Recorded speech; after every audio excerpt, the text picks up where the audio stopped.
Donc non, effectivement, avec Lionel, nous intervenons ensemble sur le même thème. Nous avons été sollicités sur des questions d'immigration, ou de migration plus généralement. Alors, est-ce que ça arrive?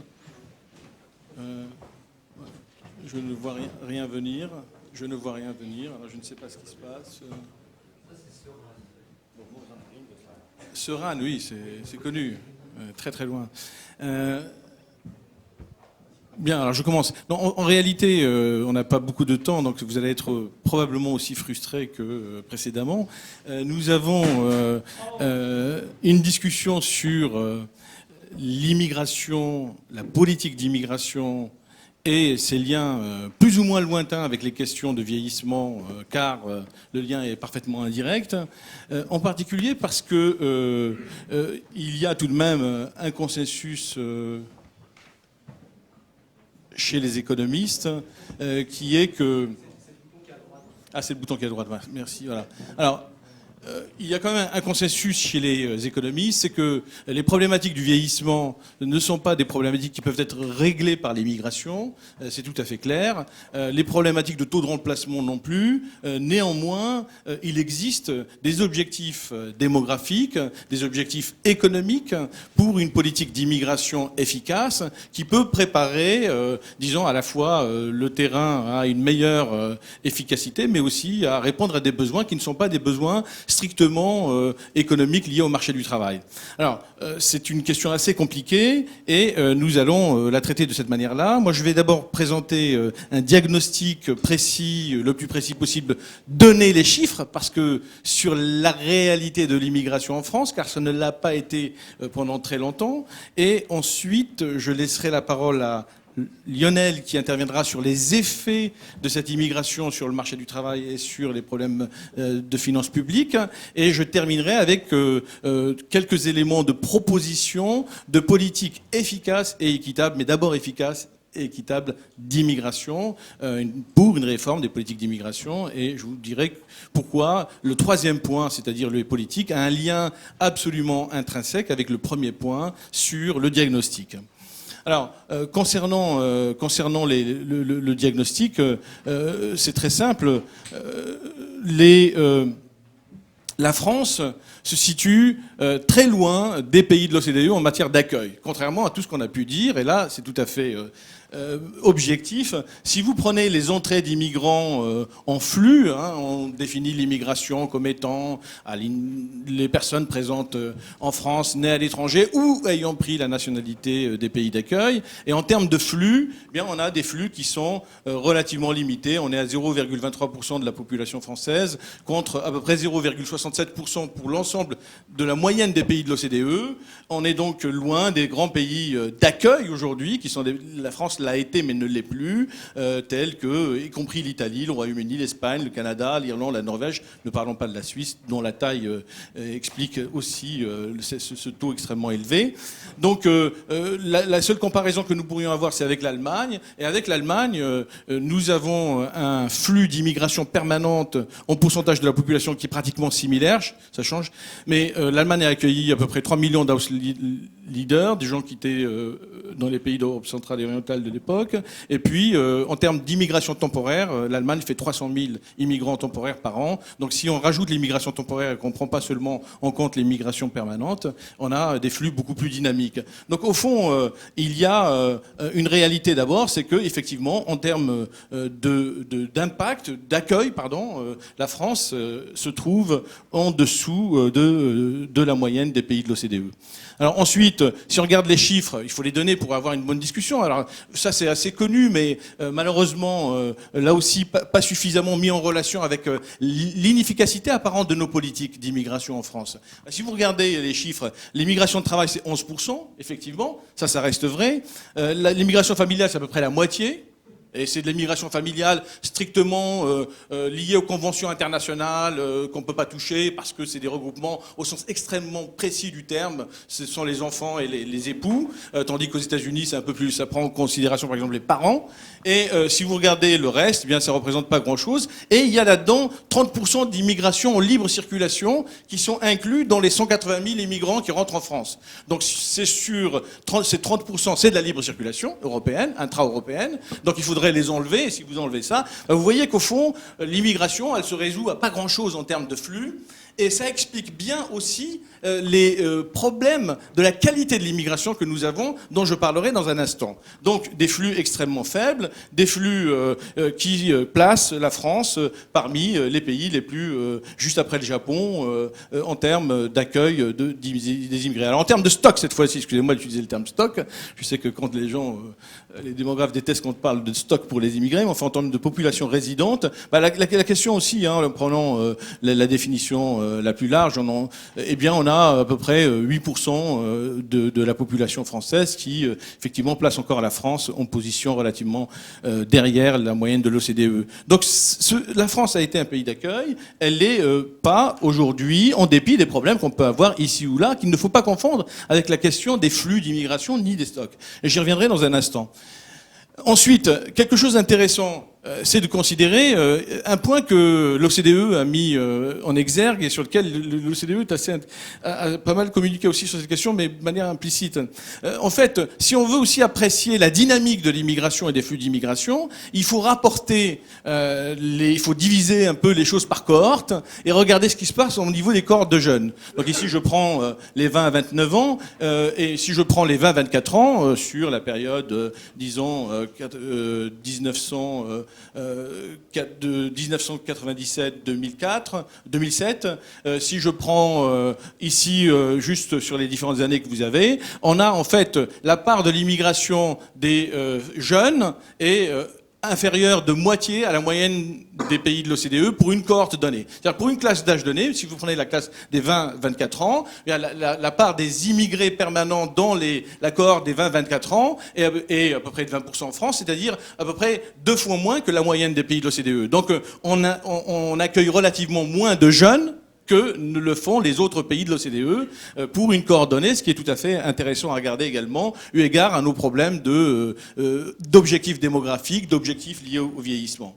Alors, je laisse la parole à Lionel pour ce qui concerne les effets, oui, parce qu'on n'avait pas beaucoup de temps. Si, je voudrais quand même dire un mot sur ce diagnostic avant de te laisser la parole sur les effets et d'aborder les politiques.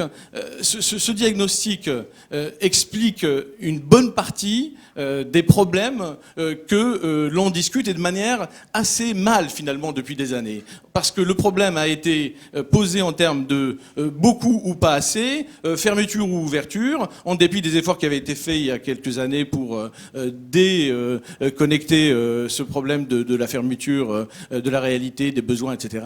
On a quelque chose qui n'a pas été tout à fait traité en France.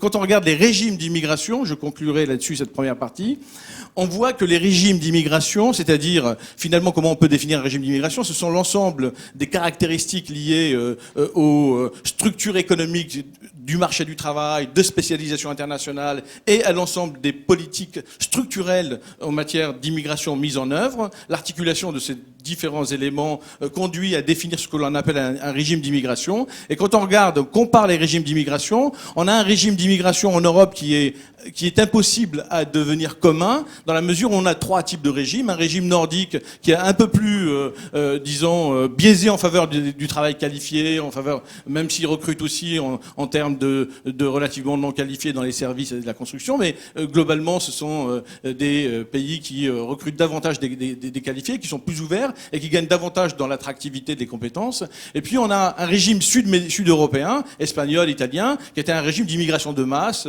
régulé au coup par coup, mais une immigration de masse qui a accompagné la croissance jusqu'à la crise actuelle. Et puis on a un régime hybride, qui est le régime français, qui, compte tenu de la spécialisation française qui se trouve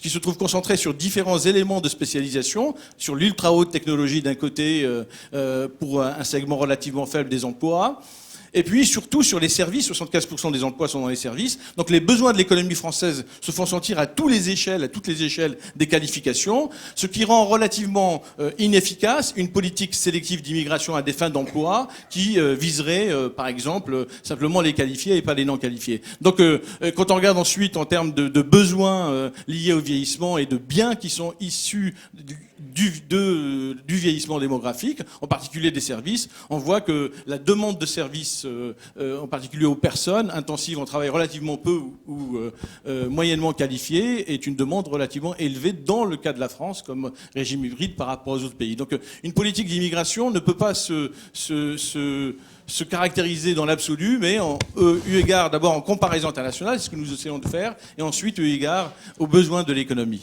Donc je laisse justement Lionel sur les effets de cette immigration.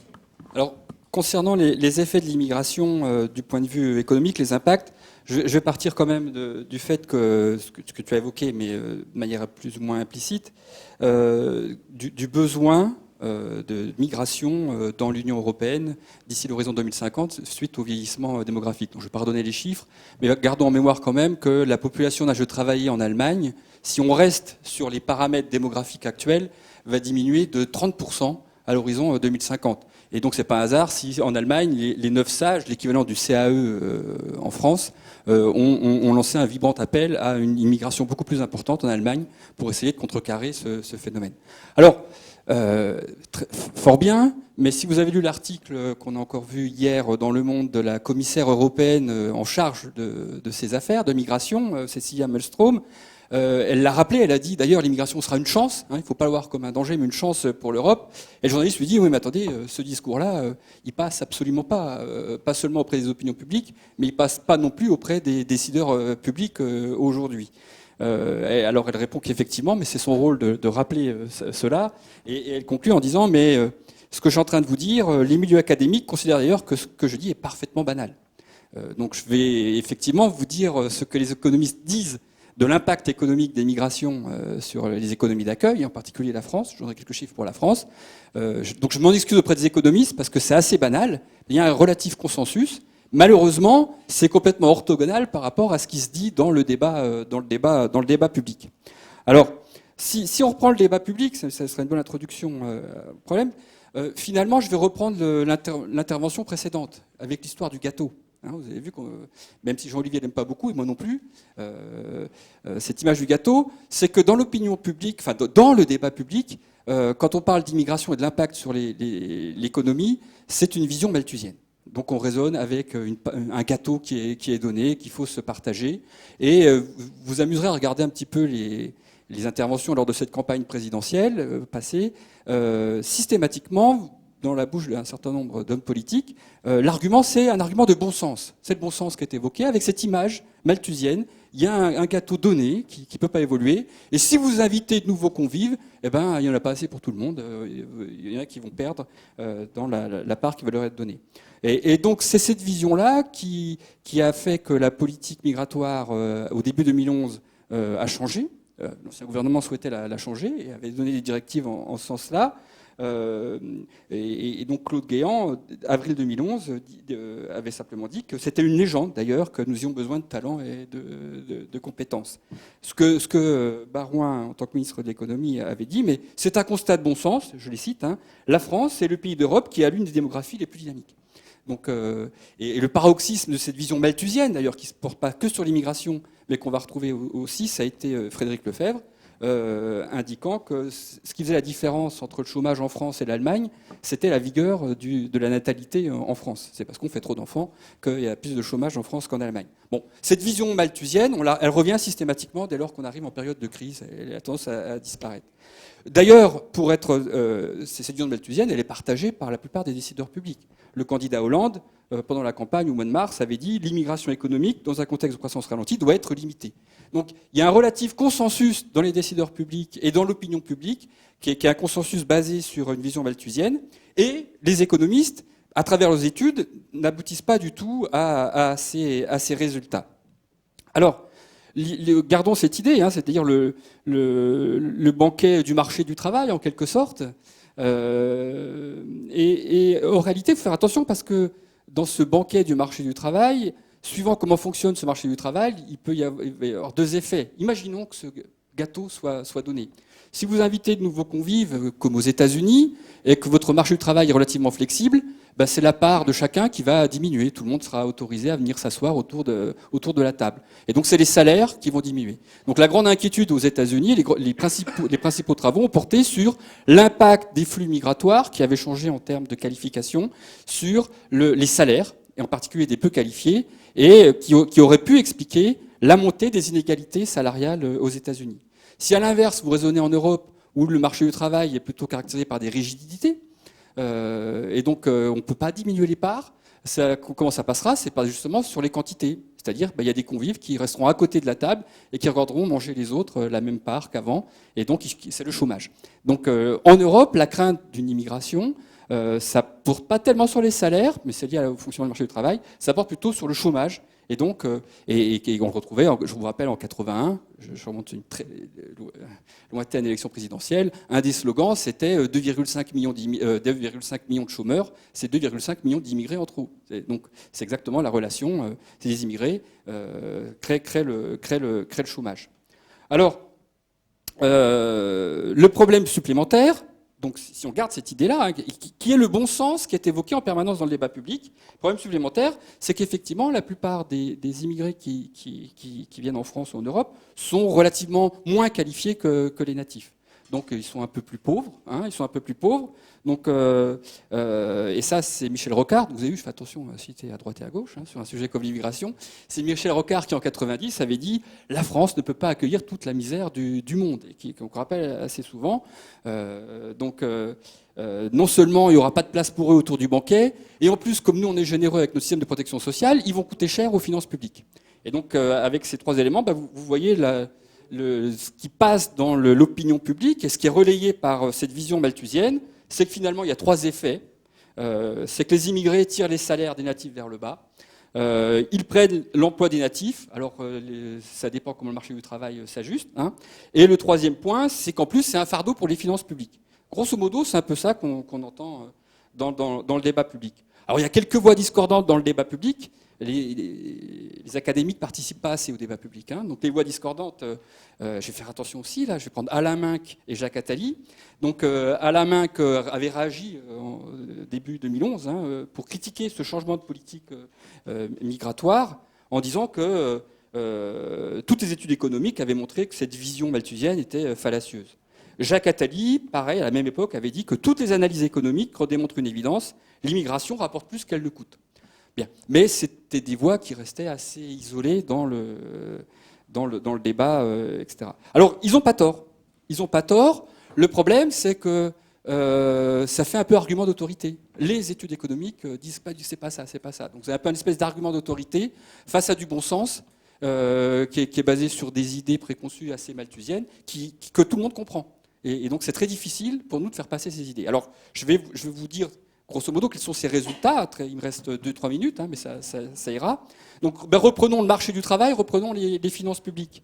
Sur le marché du travail, je ne vais pas distinguer salaire-emploi, parce que c'est à peu près les mêmes mécanismes. Tout dépend un peu des rigidités sur votre marché du travail. Ça passera plutôt par les salaires ou par l'emploi.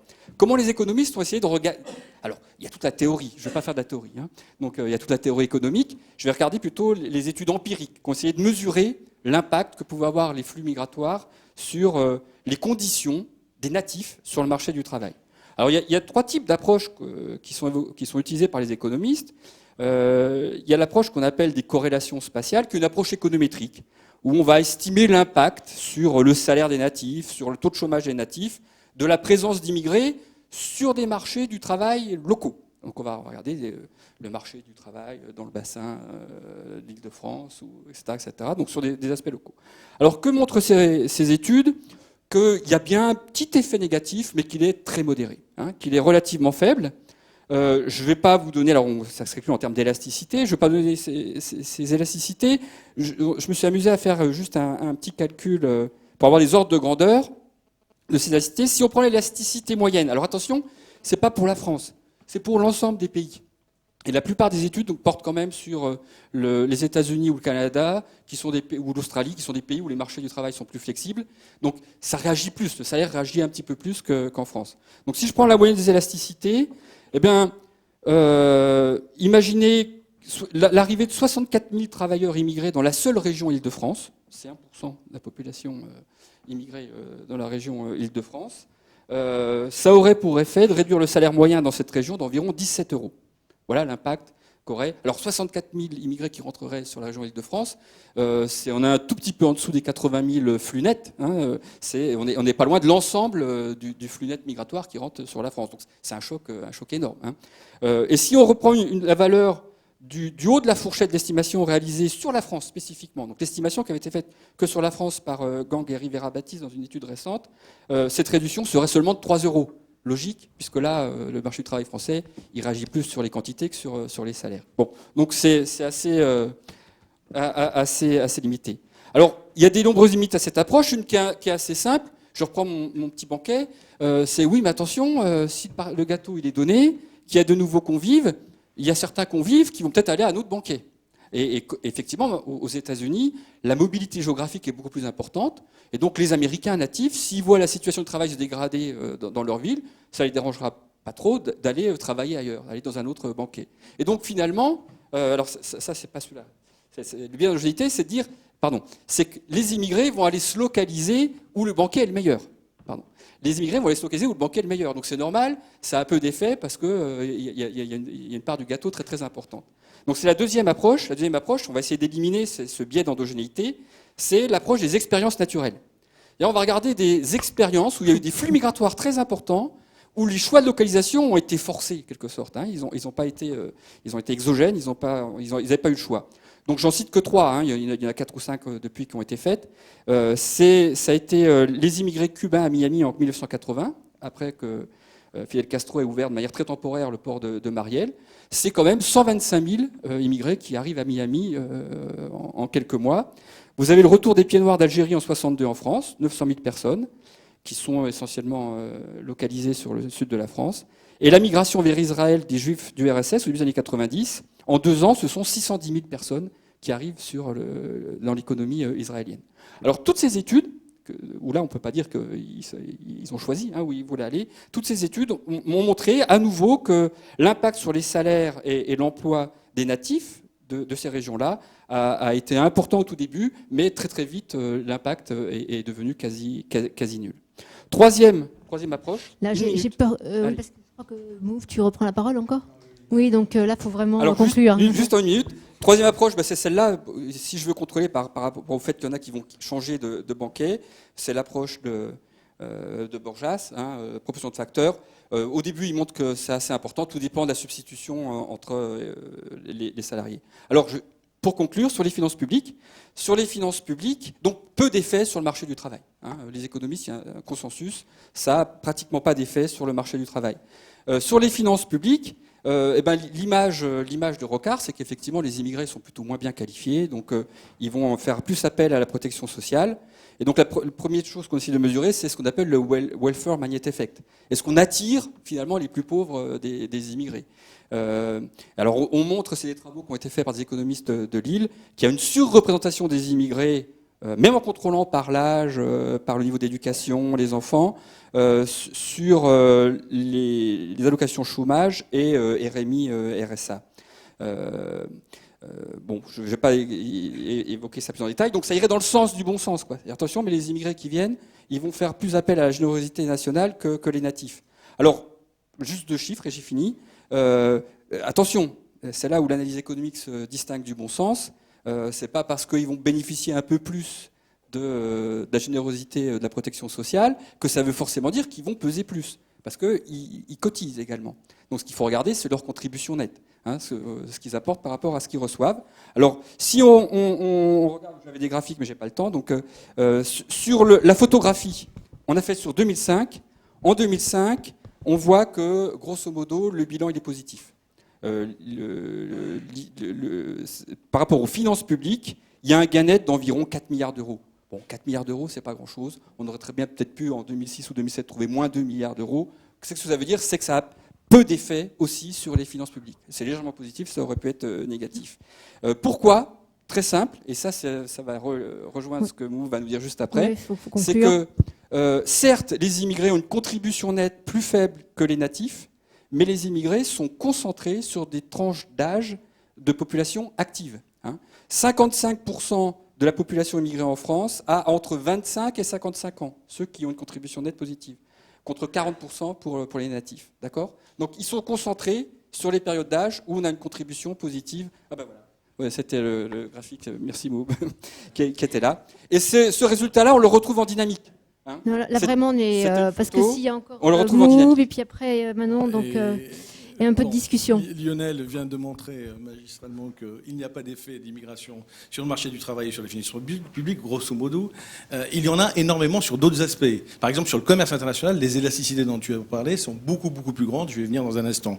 En fait, juste deux éléments. Il y a deux artefacts sur l'immigration qui rendent la discussion difficile et qui expliquent la divergence entre les discours des économistes que nous sommes, quand nous disons, eh bien, l'immigration n'a pas beaucoup d'impact, etc., et la réalité, et pourquoi ça fait tant finalement, le jackpot des élections, etc.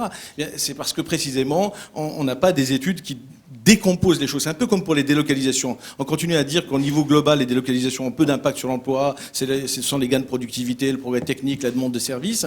Mais pour autant, localement, ce qui se passe au niveau local est très très important. Donc, en fait, le hiatus sur les politiques d'immigration, c'est qu'en dépit de la faiblesse des flux dont je viens de parler, il n'est pas vrai que c'est parce que nous avons trop de flux d'immigration que la politique d'intégration est ratée. C'est parce qu'il existe d'autres pans de la politique économique, en particulier la politique d'aménagement du territoire, en particulier la politique d'éducation, qui ont échoué dans leur efficacité, qui font que certaines zones, certaines poches concentrent en effet une triple inégalité, inégalité sociale, inégalité ethnique et inégalité territoriale. Ce qui est nouveau dans l'histoire de la France par rapport à la grande vague d'immigration fordiste des années 60-70, où on allait chercher des migrants non qualifiés et pour lesquels on espérait qu'ils repartent assez rapidement. Donc ce phénomène fait que vous pouvez avoir un taux d'intégration de 80% de l'immigration qui ne se voit pas parce que le coût local de ces poches coûteuses dans Seine-Saint-Denis, Vénissieux, etc., est un coût très élevé, mais qui ne relève pas de la politique d'immigration, qui relève d'autre chose. Et c'est là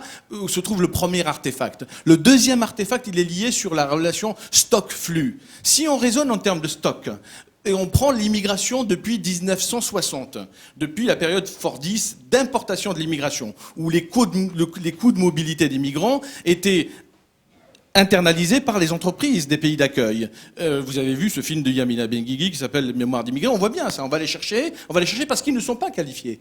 Et donc, on va les amener ici et on prend en compte leurs coûts de mobilité. Depuis les années 80, les coûts de mobilité sont subis par les migrants eux-mêmes. De sorte que il existe de très très forts effets de sélection dans les nouvelles vagues d'immigration. Et quand vous prenez encore les cohortes, si globalement le stock d'immigration en France est moins qualifié, beaucoup moins qualifié que la moyenne nationale, si vous prenez par cohorte, vous avez quelque chose d'absolument remarquable, c'est que globalement, les cohortes récentes des 20-24 ans ou des 20-30 ans sont relativement plus qualifiées que la moyenne des autochtones. Donc vous avez des effets d'artefacts à double niveau, au niveau spatial et au niveau temporel, qui font que les choses sont difficiles. Alors à partir de là, qu'est-ce qu'il faut faire ? Eh bien, je vous invite ça n'est pas une provocation de ma part, à inverser la logique. C'est parce que nous n'avons pas suffisamment de flux d'immigration que nous avons une mauvaise politique d'immigration. Voilà mon point de vue. Pourquoi ? Parce que quand vous regardez les choses, vous regardez les choses de près, vous avez quelque chose d'absolument important, c'est que la politique familiale d'immigration est la seule politique que nous ayons. Elle dépend totalement des effets de réseau, d'où une très faible diversification de nos immigrants. Effectivement, on a une très faible, comparé à d'autres pays, la diversification est faible, et par rapport au Royaume-Uni, j'ai pas le temps de décomposer, par rapport à d'autres pays. Or, on sait que la diversification et la productivité sont positivement corrélées. On sait aussi, ça se trouve les travaux restants, que également l'innovation est corrélée avec la diversité. Donc il faudrait effectivement penser à augmenter la diversité. Mais pour augmenter la diversité, il faut augmenter les flux. Et donc il faut avoir une politique plus active. Si on considère les 84 000 comme incompressibles, ceux du regroupement familial, ça veut dire que les marges de manœuvre que nous avons vis-à-vis des autres pays de l'OCDE, c'est sur une diversification plus grande, en direction peut-être des talents, en direction des jeunes en particulier, car l'optique que nous traitons ici, c'est de considérer l'entrée par les jeunes. Si on regarde par exemple cette absence de diversification, ça a des effets importants, parce que là, je vous citais des études récentes, par exemple sur les liens entre les investissements directs et l'immigration. Là, les élasticités sont de 10%, contre seulement 1% pour le marché du travail et les salaires. Si vous prenez les transferts de technologie, de savoir, les diasporas jouent un rôle considérable. Mais on essaye peut-être juste d'être sur les grandes idées et pas... Je sais bien. Et en fait... Bon, grande idée, ok, donc je vais vers les grandes idées. Et donc, au fond, nous préconisons d'augmenter les flux pour attirer notamment les jeunes et diversifier les origines. Et pour ça, il faut effectivement avoir une politique qui soit une politique plus efficace. Alors, quelle est cette politique plus efficace? Je passe sur les résultats économiques là-dessus, parce qu'il y a énormément de travaux également pour savoir qu'est-ce que c'est qu'une efficacité de la politique. Grosso modo, il faut tirer parti du potentiel démographique, il faut tirer parti du potentiel de compétences et de savoir, ça n'est pas incompatible avec le fait qu'on n'ait pas besoin de sélectionner l'immigration. Si on ouvre sur les jeunes, on a forcément cet effet d'autosélection de la venue de qualifiés, et puis tirer parti de l'insertion dans l'économie mondialisée avec les marchés émergents, et exiger plus de lisibilité, de transparence et de prédictibilité des politiques, parce qu'effectivement, on a affaire à des politiques qui ne sont pas simplement pas équitables, elles ne sont pas efficaces tout simplement, parce qu'elles remettent les gens dans la clandestinité très rapidement quand elles les ont régularisés de manière imparfaite. Les statuts précaires d'immigration limitent la prise d'initiative, l'investissement, la productivité. Ça n'est pas pour rien que les États-Unis ou le Canada ont pris des mesures de statut de résident permanent à vie, évidemment sous conditions. Donc avoir une politique absolument de clarification des statuts, en finir avec l'ensemble de la multiplication des statuts précaires est un élément qui conduit à plus d'efficacité des politiques migratoires. Faisons quatre types de propositions. Là, je suis vraiment confuse, mais parce qu'il y a encore Manon à... Je fais vraiment très rapidement, mais voilà. Il me semble important parce que il ne faut pas seulement aller au diagnostic. Je pense que quand on fait l'état des lieux de la politique au niveau mondial, on se rend compte du retard dans lequel nous sommes. Et encore une fois, le problème n'est pas d'être pro ou pour, c'est pas mon point de vue, moi. Désinstrumentaliser les migrations. Il y a la note. Non, mais il y a la note. C'est ce que fait le Royaume-Uni, et créer un organisme indépendant. Intégrant les partenaires sociaux, qui donnent les chiffres chaque année de manière incontestable et qui soit aussi un organisme de recours. Promouvoir la mobilité, c'est un élément clé qu'on trouve dans toutes les autres politiques. Portabilité des droits, possibilité pour les gens d'aller et revenir, ça me paraît beaucoup plus important là aussi, ça nous paraît, en particulier dans les résultats des travaux sur données individuelles qui ont été menés, pour l'efficacité des politiques publiques. Et enfin, changer les bases du partenariat avec le Sud. Tout le monde sait que les accords de réadmission ne sont pas du tout efficaces, et il y a une place pour créer un espace des compétences et de libre circulation euro-méditerranéenne, en particulier à l'aune du printemps arabe. Merci. Merci, Maud. Désolé, mais la non, frustration mais est de l'autre côté. Ça enlève un peu de temps de la discussion forcément après, et c'est donc c'est dommage aussi. Donc ça marche là. Manon Dominguez dos Santos. Donc, bon, comme vous le voyez, en fait, on a une présentation ici extrêmement fournie et transversale sur la problématique migratoire, hein, puisqu'on a un panorama des flux, des conséquences économiques des migrations, puis ensuite des recommandations politiques fondées économiquement ou fondées sur des convictions. Donc, bon, moi, ce que je vais... Oh, bien sûr, non, mais bien entendu.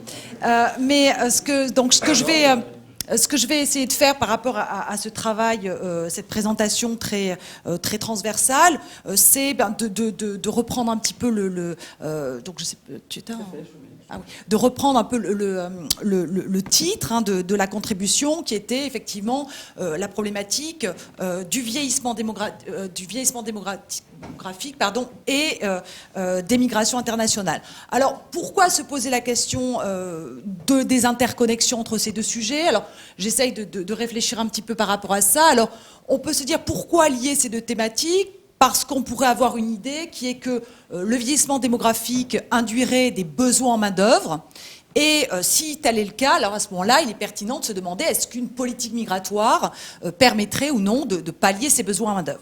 Alors, quels sont les besoins en main-d'œuvre que pourrait générer le vieillissement démographique, c'est à force de parler de politique migratoire, c'est un lapsus révélateur. Alors, la première idée, c'est que le vieillissement démographique induirait des pénuries en main-d'œuvre. Alors, pénurie en main-d'œuvre, qu'est-ce que ça veut dire? Alors, l'idée dont a parlé un petit peu Lionel sur l'immigration, mais qui s'applique aussi au vieillissement démographique, c'est l'idée malthusienne. Aujourd'hui, j'ai 100 emplois de l'économie, j'ai 200 actifs, j'ai un taux de chômage de 50. Si demain, j'ai plus que 50 actifs, j'ai plus de chômage, s'il n'y en a plus que 25, j'ai une pénurie de main-d'œuvre de 50%. Donc, c'est cette idée. Alors, on sait bien entendu qu'une économie, il n'y a pas d'effet d'échelle. Une économie a tendance à créer des emplois en proportion des gens qui vivent et qui consomment. Donc, il n'y a pas de raison de penser que le vieillissement aura une conséquence drastique et négative sur le taux de chômage et donc engendrera une pénurie globale de main-d'œuvre. Alors, ceci étant, ce n'est pas pour ça qu'il n'y a aucun effet non plus. Il ne faut pas non plus. On peut regarder notamment dans les enseignements de l'économie du travail qui vont montrer que quand même la baisse de la fécondité, comme les jeunes arrivent sur le marché du travail et commencent par rechercher un emploi, peut avoir une incidence à baisser quand même le taux de chômage. L'allongement de l'espérance de vie incite les entreprises à créer davantage d'emplois, mais également les réformes du régime de retraite peuvent aussi influencer la demande globale de main-d'œuvre. Si par exemple je taxe plus, ça augmente le coût du travail, ça baisse la demande de travail. Si en revanche je déplace l'âge de la retraite, ça incite les entreprises à augmenter leur création d'emplois.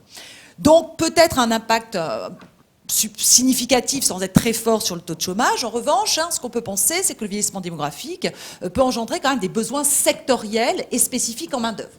Alors évidemment, notamment dans le secteur de la santé et dans le secteur de la dépendance. Alors c'est là où évidemment la question est de se dire bon, on aurait des besoins. Pourquoi est-ce que la population autochtone ne pourrait pas pallier ces besoins? Pour deux raisons. On l'a vu par le passé. Il n'y a aucune raison que pour l'instant ça change dans l'avenir.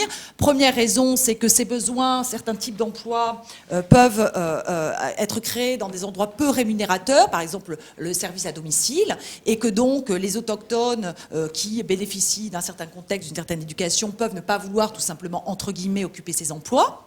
Donc là, on est dans les problématiques de trappe à chômage. Deuxièmement, pourquoi? Parce que, on a des emplois qui nécessitent une qualification, et puis le régime éducatif, le système éducatif n'a pas suivi. Et donc là, c'est par exemple ce qui a motivé, notamment en 1980, la levée de la clause d'opposabilité de la situation de l'emploi en France par rapport aux informaticiens. D'accord? Donc, c'est pas quelque chose... La question, évidemment, nous, on se dit maintenant, c'est plus d'actualité. Comme l'a rappelé Lionel, la semaine dernière, ça l'était en Allemagne. Pourquoi? Parce qu'on sait que le marché du travail allemand a résisté à la crise. Donc, évidemment, nous, avec tout notre chômage, on se dit, on n'est pas en pénurie de main-d'œuvre.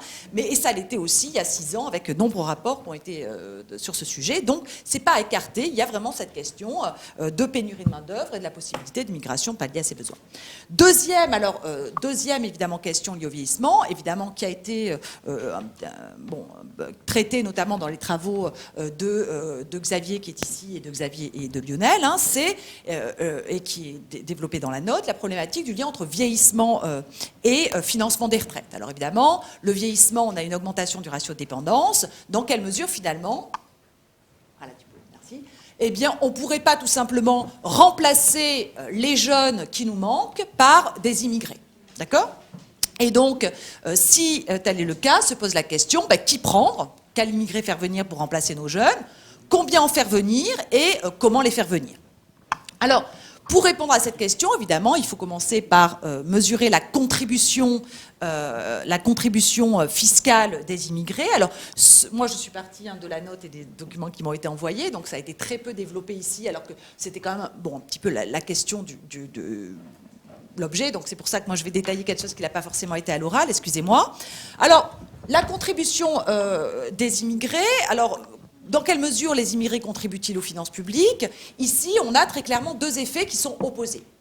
Premier effet, qui est un effet structurel, qui est que, à caractéristiques données, c'est-à-dire à âge, genre, niveau d'éducation mesuré donné, les immigrés ont une plus faible contribution nette que les natifs. D'accord? Donc ça, cet effet, évidemment, plutôt négatif pour la contribution fiscale des immigrés. Alors, autre effet qui joue en sens contraire, c'est que les immigrés sont plus jeunes. D'accord ? Et donc, du coup, ils pèsent moins, notamment sur les régimes de santé et de retraite. D'accord ? Alors, juste, puisqu'on va vieillir et qu'on va avoir beaucoup de temps à nous, je voudrais quand même dire que, là encore, sur la question migratoire, même si cette note, etc., les propos sont assez synthétiques et incisifs, il faut quand même prendre le temps de dire les choses et de les expliquer, parce que des fois, l'enfer est pavé de bonnes intentions. Donc quand j'ai pris votre ouvrage et quand je prends la note qui m'a été envoyée par Lionel, et, notamment, et vraiment qui est un éminent chercheur et un ami, donc je trouve cette phrase... Voilà. À caractéristiques observables données, les immigrés non européens observent un risque significativement plus élevé de devoir recourir à ces dispositifs de protection sociale, 1,7 fois plus en moyenne pour les allocations chômage, 3,6 fois pour le RMI. Point. Alors, moi, je me dis, évidemment, si tu m'envoies cette note-là à moi, peut-être aux gens qui sont là, mais peut-être déjà un livre, c'est un petit peu... Ça, je me dis, pourvu que tout le monde ne lise pas ça. D'accord ? Parce que là, ça laisse penser que finalement, les immigrés ont une propension intrinsèque, voilà. Alors, moi, je pense qu'il faut quand même, voilà, on va avoir le temps, puisqu'on va vivre vieux, d'expliquer quand même, de prendre le temps, quand on dit ce genre de chambre, d'expliquer pourquoi. Alors, évidemment, notamment, on raisonne à caractéristiques données, c'est pas vrai. Quand on prend les non qualifiés, être non qualifiés autochtones ou non qualifiés immigrés, c'est pas pareil. On sait par exemple que 30% par exemple des immigrés non qualifiés ne sont jamais allés à l'école, d'accord ? Donc c'est pas les mêmes caractéristiques observées. Il y a le problème de la maîtrise de la langue. Il y a le problème évidemment de la transférabilité du capital humain. Une partie des immigrés ont réalisé toute une partie de leurs études et de leur expérience professionnelle à l'étranger.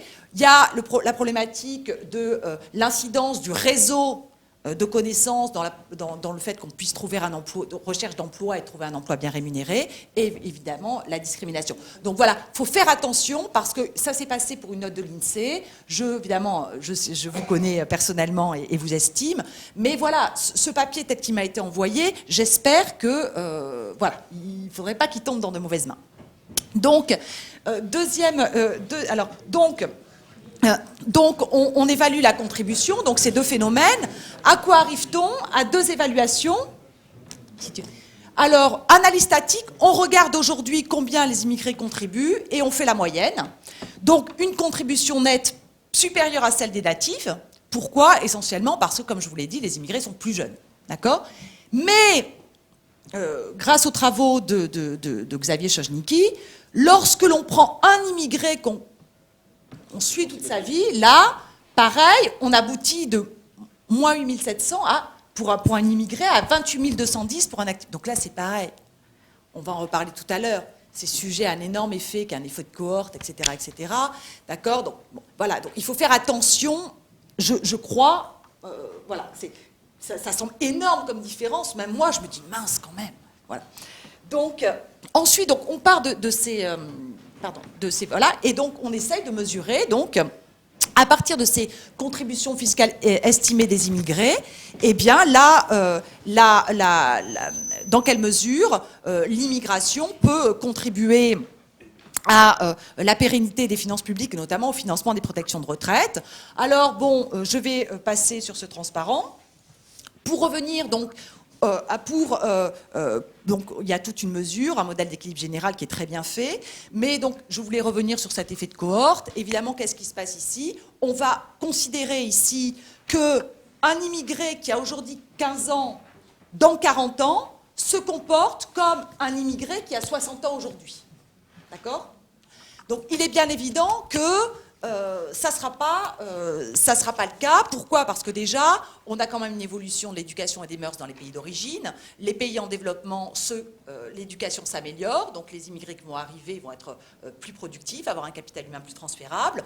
On a aussi un développement des mœurs, par exemple, sur la fécondité, au niveau de la fécondité dans les pays d'origine, du comportement d'offre de travail des femmes. Et on sait également qu'aujourd'hui, les gens arrivent plus jeunes. Donc, qu'est-ce que ça veut dire ? Ça veut dire que les immigrés aujourd'hui même les immigrés qui arrivent entre 15 et 25 ans vont avoir effectué une partie de leurs études en France.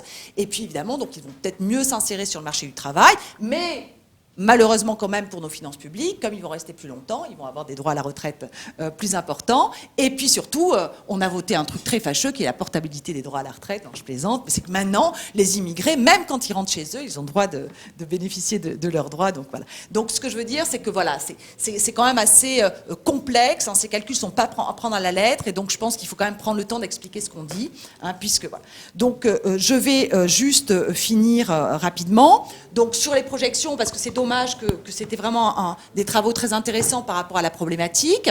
Donc quels seront, juste avant, donc juste pour les principaux effets, donc l'impact des migrations sur les finances publiques de deux types. Comme je l'ai dit, la population immigrée est plus jeune, d'accord, donc ça baisse le ratio de dépendance. Et quel est l'impact de choisir une population immigrée plus qualifiée? Eh bien là, contrairement à ce qu'on peut penser, ce que montre très bien Xavier et Lionel, c'est ambigu. Pourquoi? Parce que, évidemment, quand on est plus qualifié, on gagne plus, donc on cotise plus quand on travaille. Mais le problème, c'est que quand on est plus qualifié, on vit plus longtemps. D'accord? Et donc après, on doit nous payer des retraites pendant plus longtemps, et puis en plus, on fait moins d'enfants. Hein. Donc ça dépend qui, mais en général, c'est comme ça. Donc l'effet n'est pas forcément univoque. Donc voilà. Donc il y a les estimations, c'est dommage que vous les ayez pas détaillées parce que c'était vraiment dans la problématique, hein, qui montrent effectivement que finalement l'impact essentiel de l'immigration passe tout simplement par son impact démographique, hein, qui est que on injecte des jeunes en flux continu. Et que finalement, hein, l'impact de la sélectivité d'immigration, alors, moi je dirais, vous dites que c'est faible, moi je dirais encore à l'heure actuelle qu'on ne sait pas. Voilà, à l'heure actuelle, vu la manière dont c'est... Et donc je finirai juste par une petite citation d'Albert Camus, hein, qui nous dit que vieillir, c'est passer de la passion à la compassion, et donc j'espère qu'au moins... sur la question migratoire, eh bien, le vieillissement démographique nous éclairera en ce sens. Voilà. Merci beaucoup. Alors là aussi, malheureusement, juste quelques questions pour rester à peu près dans notre programme prévisionnel. Il n'y a plus de questions, c'était un débat.